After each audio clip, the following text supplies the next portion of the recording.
They're large scale, they're big, but unfortunately, almost none of that scale is useful when it comes to electric vehicles. The materials used are different, the optimized production lines required are completely different, and the skills the workers need to have are different. That's why, for traditional car manufacturers, producing electric vehicles is really no different from starting a new startup. Since Ford has shared the most transparent data on this topic, we'll first take a look at Ford, then move on to Mercedes, and try to understand how electric vehicles have become such a headache for them and why they're so eager to get rid of or postpone this transition. For example, here's a news story about Ford. They gave up on the factory that was producing batteries for electric cars. Why? Because Ford didn't like electric vehicles. Because they're losing too much money.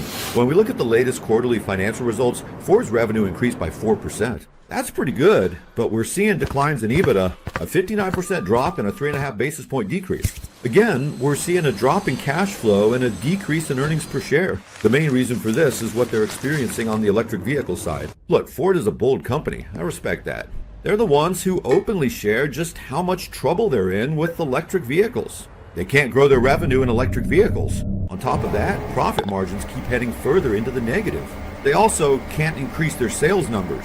Because of this, they're taking huge losses. And they say, yes, when we look at it annually, there's a 20% increase in volume, but our revenue could only grow by 12% because we're facing serious price competition. And our profit margins aren't good either.